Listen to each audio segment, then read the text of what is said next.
Here's the problem. 529 college funding plans are tax-exempt savings plans, authorized by Section 529 of the Internal Revenue Code. But there are 4 drawbacks to 529 plans. 1. They count against the student's eligibility when applying for financial aid. 2. They have tax consequences if the money is not used for qualified expenses. 3. They charge administrative fees and investment expenses that significantly reduce the growth of your money. And 4. They can actually lose money because the mutual funds in which the money is invested are subject to market risk and performance volatility. For example, during the last decade, the 10-year period from 2000 to 2010, the S&P 500 stock index, which tracks the equities used in 529 mutual funds, increased in 6 of those years and decreased in 4. But the result was a net loss of 9%. So if you had been saving for college expenses with a $10,000 investment in the S&P 500 on January 1st of 2000, you would have had only $9,100 to pay for college expenses 10 years later on January 1st of 2010.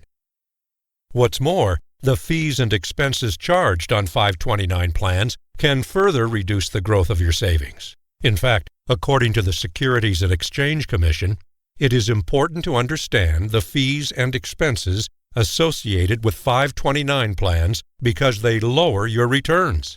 Because most 529 plans charge enrollment fees, maintenance fees, and management fees, which can reduce the growth rate on your savings by as much as 2 or 3% every year. For example, if your 529 mutual fund were to earn 10% in 1 year, the actual growth rate could be only 7 or 8% after fees and expenses. And in years when your 529 mutual fund loses value, it would still charge the same fees and expenses. It's also important to know that you can only use 529 money for eligible college expenses, such as tuition, room and board, and only at an accredited school in the United States. So if your child should receive a full scholarship, or choose a foreign university or a technical training school, or simply decide not to go to college, your withdrawals from a 529 plan would no longer be tax-exempt. What's more, the money in a 529 plan can reduce the amount of financial aid a student may qualify for by 5.6%.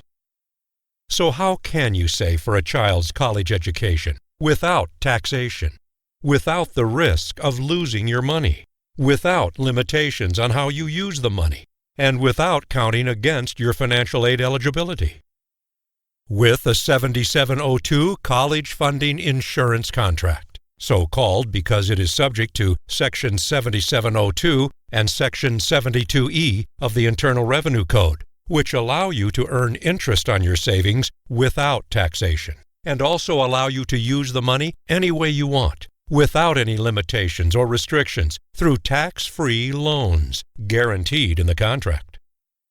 But unlike a 529 plan, a 7702 college funding insurance contract also guarantees that you cannot lose any of your money in mutual funds.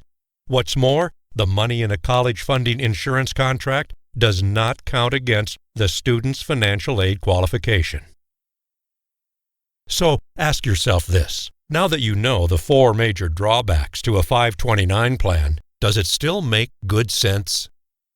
Or does it make better sense to save, grow, and protect your college education money with a 7702 college funding insurance contract?